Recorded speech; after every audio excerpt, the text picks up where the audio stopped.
Hello people, welcome back to my channel. So hope you are enjoying the Python skill series so far.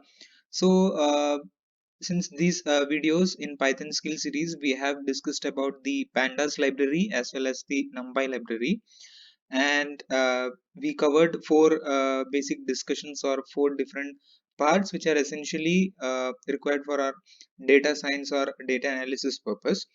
So if I require if I think like any more things needs to be discussed in the previous two libraries, so for that I'll be making separate videos.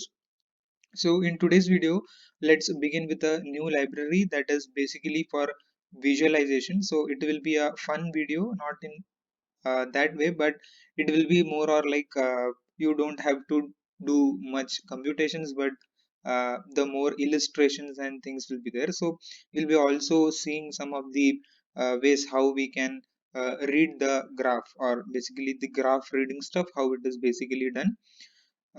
So before that, we'll also do some basics of the statistics. So as you know, or if you don't know anything about statistics, statistics are basically of three types. So first type is descriptive statistics, where you describe regarding a particular situation or for a given data set. And the second thing is, based upon the description, you try to make a prediction. So that is basically what your machine learning models will do, and based on this prediction what it gives, it will probably give a prescription of what steps or what actions needs to be taken or followed. So we'll be restricting our discussion only to the descriptive statistics that we have from our data set. And so the data set that we will be using is this, that is the cardio good fitness.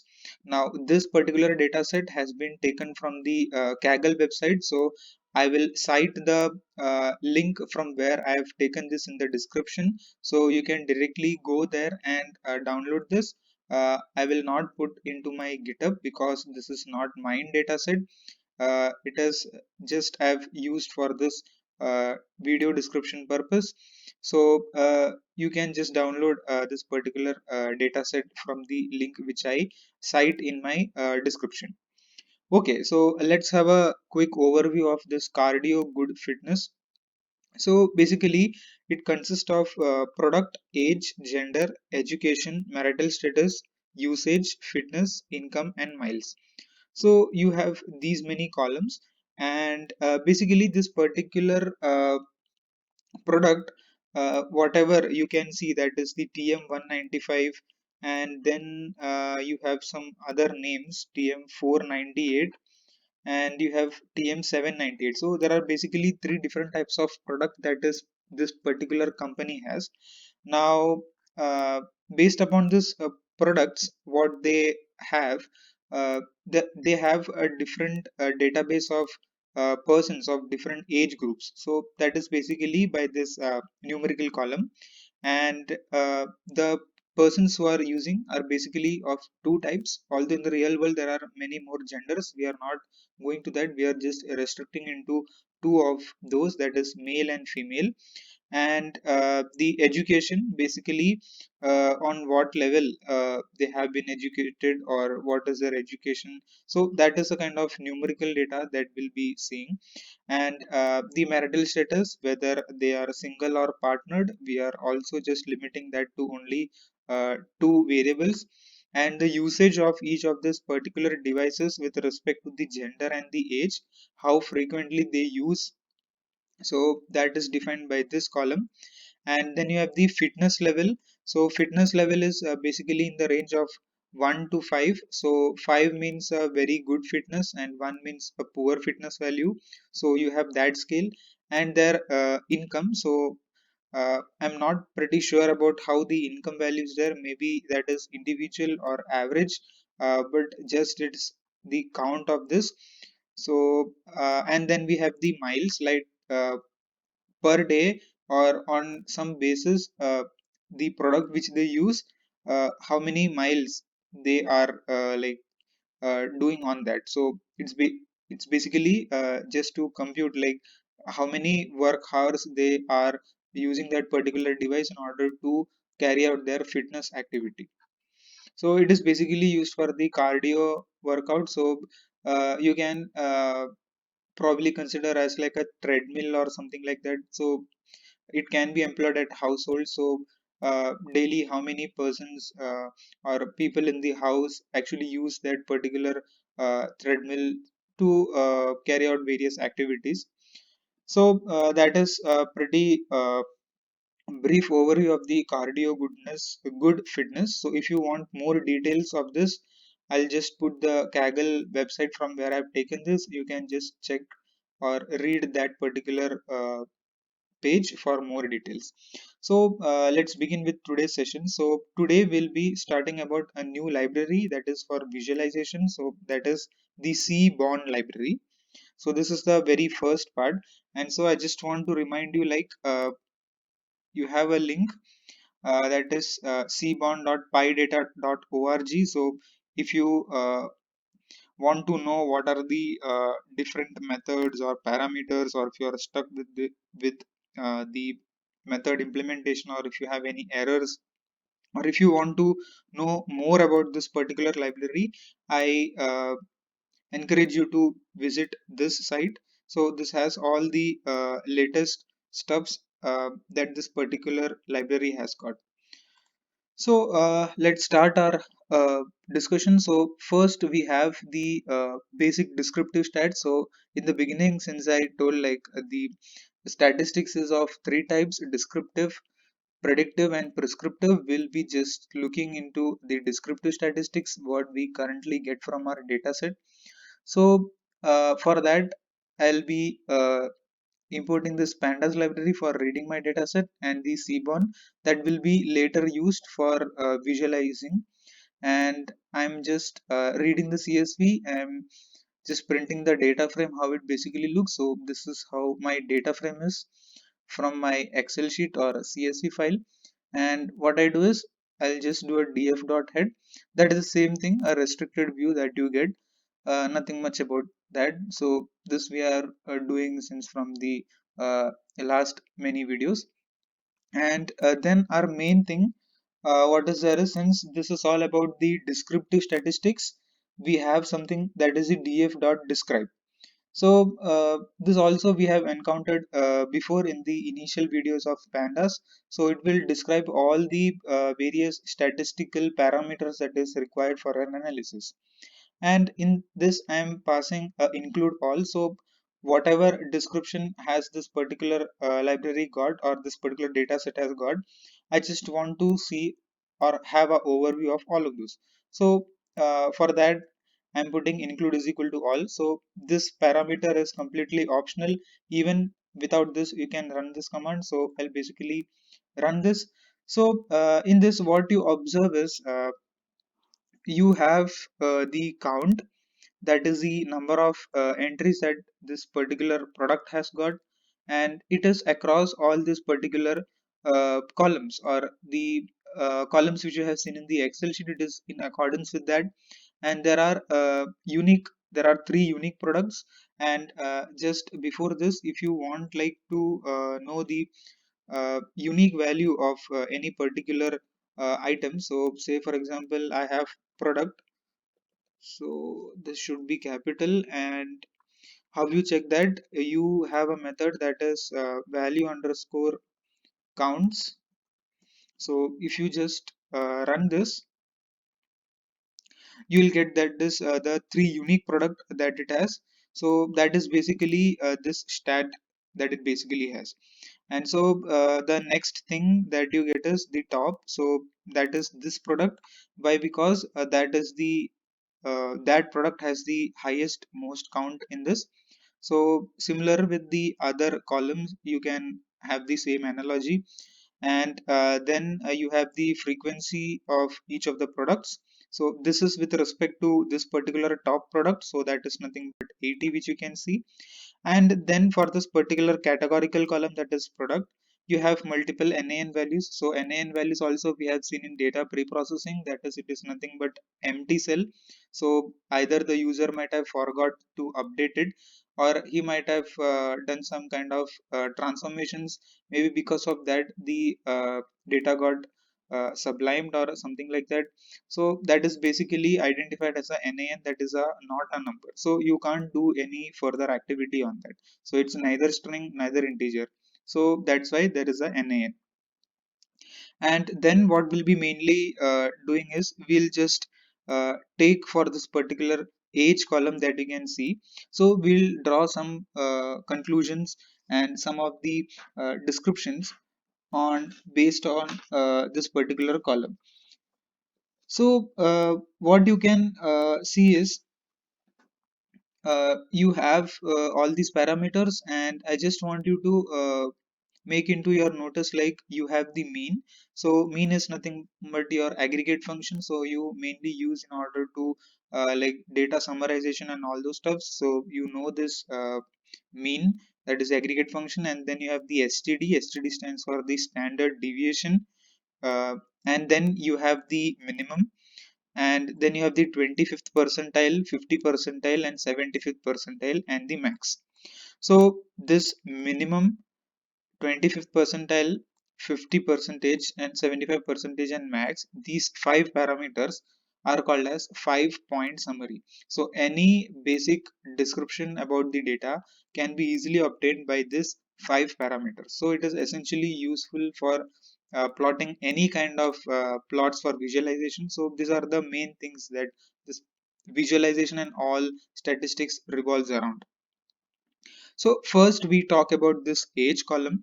So in age we have the total of 180. So if you just look across all these records, it is basically 180. So you have that many entries. So corresponding to that you have that many counts.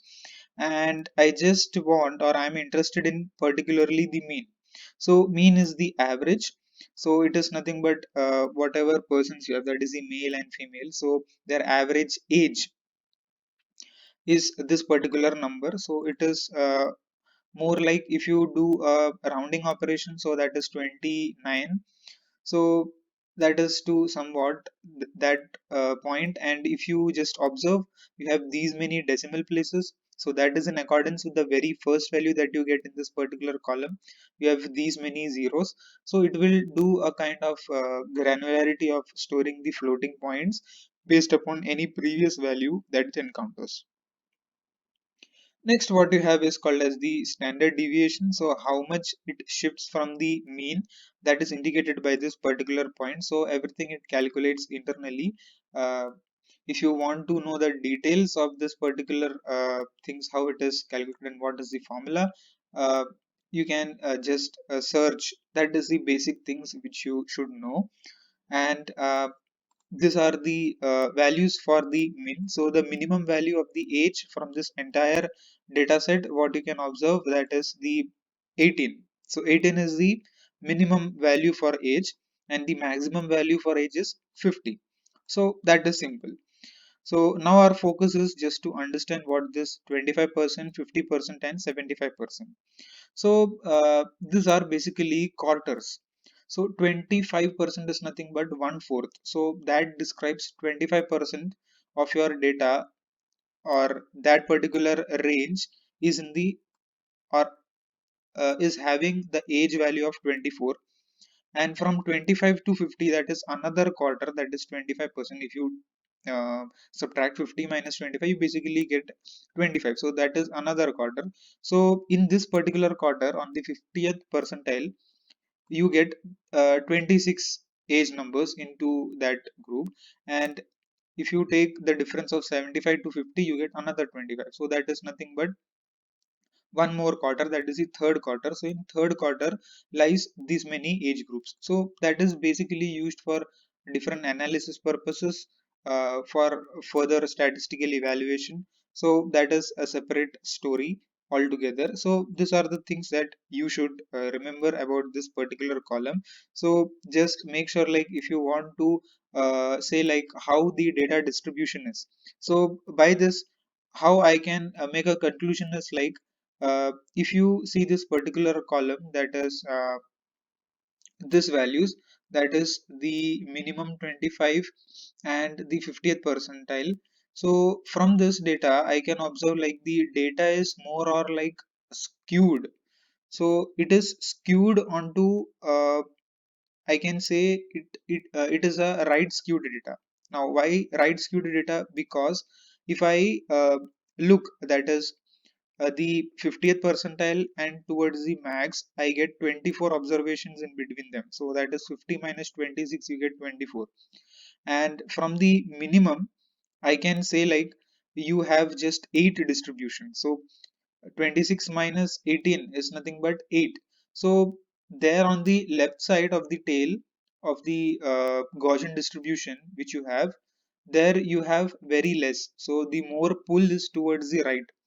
So that is basically called as right skewed data. So if you want to have a graphical overview, I have drawn this particular thing. So this is how it basically looks like. So here is your min, and then you have the max at the extreme right end, and then in between you have 25%, 50% in the middle, and 75%. And each of these sections which you can see, that is nothing but it covers 25%. So that is the 1/4 of all these four. So this is one part, second, third part, and fourth part. So when I divide it by 4, you get 1/4. So that is basic thing that I've discussed here. So these are the basic descriptive stats you get from this particular kind of description or from the data which is given by describe method. Now we shall move on to the important thing, that is for visualization. So for that we basically use the Seaborn library.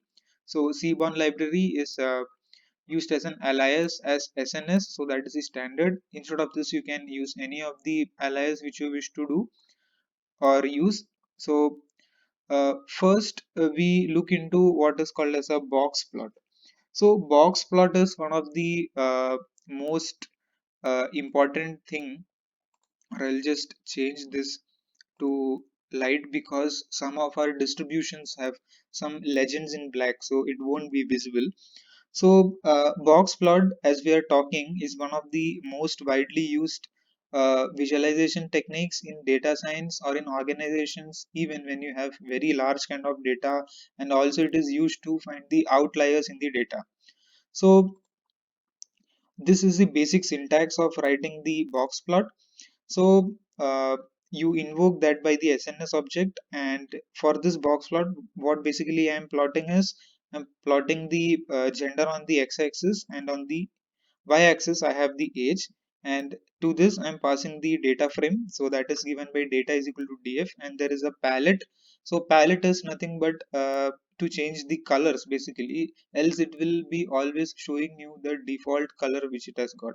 So here I'm using palette is equal to greens. So if you want to just know what are the different palette values that is available, you just run this, you probably get some value error, and this is all the values which you can get here. So these are basically the colors which you want to put on to your box plot. So I redo this, and this is how your box plot looks like. So on the x-axis, like we mentioned, it is the gender, that is the male and female, and on the y-axis we have the age. So now since we saw like our maximum age was 50 but minimum age is 18, so that 18 is somewhere here, that is below, so it internally calculates this particular graph. Now the thing which you can see here, that is this particular diamond, or probably I can say a point, or in fact a diamond, this is nothing but the outlier. So this particular outlier lies at 1.5 times this particular lines which you can see, this T shaped and this inverted T shaped. So this thing, that is this T, and this the tail of this particular box are called as whiskers, WHISKERS, whiskers. And this top portion, that is the this side, that is this part, this represents the max, and this represents the minimum, so that you can check by looking at the age axis. And this of this particular box, if I see this particular point, that is nothing but the upper quartile. Upper quartile is also sometimes referred as Q3, and this, that is the lower one, that is this, that is the mouse pointer which I have, that is nothing but your lower quartile, which is also called as Q1, and this line that passes through inside this box, this is called as median. So you have to just look at the median, how it is deviating the data, or what kind of data distribution does it basically separate. So each of the box, if you have 4 or 5 additional box plots, that will be doing in separate video. So in that you basically have many lines, so that will not be all equal, but it will have different shifts. So any outliers that is there outside this box plot, it lies in a range that is greater than 1.5 times of the interquartile range. So whatever is there in between these range, so that is nothing but the interquartile range which you have. So this is one of the important thing that you should know, like how to plot a box plot and what are the description it basically draws. And if you want to know, like if I don't put the palette, it will just generate this inbuilt kind of representation what it basically has. So that is the only difference that I just want to bring to your attention. And next what we move on to is called as a count plot. So since from the name itself you can make out like count is nothing but it gives you the count or a description, not description, just the numerical data of how what data is there. So for that you basically use this count plot, and count plot has this syntax. So you invoke by the SNS object, and in this what I'm doing is on the x-axis I'm plotting the product. So we basically have three products, TM195, TM498 and TM798, those three products. And hue, this parameter is nothing but the color. So as a color, I'm passing another attribute, that is the gender, and the data frame that I'm passing, that is the DF, that is our original thing which we read from the CSV, and the palette which we use here, that is for coloring. That for that I'm passing a value called as magma. So when I run this, you get this beautiful kind of count plot as you can see here. So here all the product which you have, that is TM195, 498 and 798, and these are basically the count. So it is as simple as that. For the two genders, male and female, you get this particular TM195. So what is the count of male are using this particular product, so that is given by this particular purple shade, and for female you have this pink sort of shade. So here in this for this particular product TM195, it is uh, same, exactly the same. But for this particular product there is a sharp increase, or probably the males are using more 498 product than the females. And in TM798, the same male group is accessing that in that particular range as compared to very few portion of females, because you have a very small portion of females using that particular kind of product. So these are the simple things which you can easily understand. So next what we have is something called as a pair plot. So this is an interesting plot. So if you want to generate a kind of like canvas, and inside that canvas you want to plot multiple plots, but those will be basically scatter plots. So in each row you have certain kind of entries. So better we look onto the syntax. So it is as simple as that.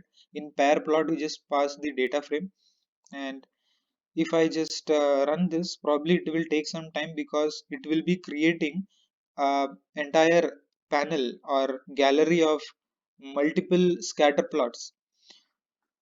So if you just look here, so this is what it generated. So if you observe on this particular axis, that is this is the age axis on the Y, this is education and usage, fitness and income and miles.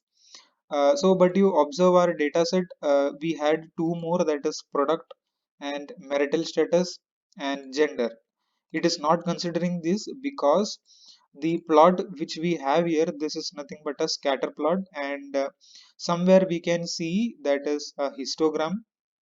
So scatter plot is basically used when you have two numerical variables. So there are some counts in between, so that's why you have this scatter plot. So the thing which you can see on the diagonal are the histogram, so that is basically your age versus age. So here also it is same: age, education, and usage, and so on, whatever is there. So this is education versus education, usage versus usage, fitness versus fitness, or income versus income, or miles versus miles.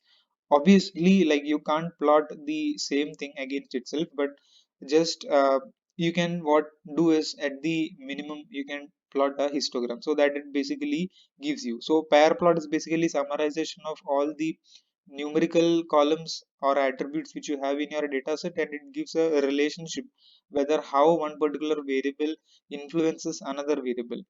So whatever you can see, like on the off diagonals, those are basically scatter plots, and you can see some of the points that are well distributed, some points are overlapping. And also, just to make into account, is like these plots are basically mirror images of each other, but there are rotation to some degrees. So that will be covering more when we do into the detailed visualization techniques. So just for the time being, you just need to know like what is a pair plot and what is the functionality of it is. So next we move on to what is called as a dist plot, that is a distance plot. So it basically works on one particular column. So here I'm taking the age data frame. So since we have imported, now our data frame has to be addressed by this particular syntax. So data frame, inside that I'm passing the age column, and this is the color. So not everywhere you use the palette parameter, so somewhere you have to use the color itself. So that is another thing for coloring your distribution or for your graph. And here what I've put is KD is equal to true. So KD stands for kernel density estimate. For the time being, what I will do is, instead I'll put this as false. So by default it works. So when I run this, you get this beautiful histogram again, which looks something like this. So it basically has the age, so whatever we have taken, so it basically have the age on the x-axis, and it gives what percentage or what count of age groups are in this particular range. So it basically gives the count of this thing. So if you want to have a more detailed analysis of this, so if I put kd is equal to true, you can see that is there is an outline, or there is a ribbon that is fixed here. So that is nothing but your kernel density estimate. So this is the best density curve that you can draw from this histogram, and whatever lies outside this ribbon or this particular solid red line which you can see, these things are the outliers. So this is especially used for outlier detection. And outlier, when I mentioned, like, it's not always bad, but there are cases where some outliers are good, some outliers are bad. So again, for that you require the domain expert knowledge, which to keep and which not to keep. So this just will give you how the data is distributed, that particular data is distributed over a scale, and what are the neighboring outliers. The final thing that we'll be discussing in this section is something called as a reg plot. Reg plot is nothing but a regression plot. So regression plot has this particular syntax. So you call with reg plot, and here I'm passing x and age and y as income, and my data is df, and color is orange. So here what I'm trying to do is, I'm uh, having a scatter plot, and in that scatter plot I'm passing a regression line to check how does this particular curve fit the data. Or curve is nothing but my line. So basically in linear regression, what we basically did is, we have a set of points, and onto that we were passing a line, so that if all the points just fits on that particular line, it means it's well fitted, means that is a perfect distribution. But ideally it doesn't happen in the real world. You will have many noises and outliers, you have to remove that, pre-process that. So it basically checks whether the increase in age in this particular scenario. Why I have considered this is, I just want to understand like whether age has a impact on the income, or with age does the products that is being sold increases or not. So lower ages are less tend to have the income, so means they will not buy products which are more costly, but as and when your age increases, then according with their age you can buy more costlier products. So something like this we are going to predict here. So if I run this, you get this kind of uh, plot. So this is again a scatter plot, and here on the x-axis we have the age, and on the y-axis have the income, and then here you can see some of the points. So these are basically for the numerical columns. Again, it is same as the pair plot that we saw here, but in pair plot we couldn't see a line anywhere, so it just gives how these two variables are distributed. So here we can see a perfect line, but here if you observe, there are not many points that this curve is passing. So the curve something has to be somewhere this particular line. So that is where the area where you have the maximum uh, variation of the data. So there are some kind of pre-processing things that you need to do over this. So just for the time being, regression plot is basically just to see how that particular curve, so this particular line is described as a curve fitting. So how does that fit all the points in the given distribution? So well, that was all regarding the introduction of the Seaborn library in Python 3. So hope you guys enjoyed this video. If you found you got edge of this video, please do like, share, comment, and if you are new to this channel, please consider subscribing. Thank you very much for watching this video.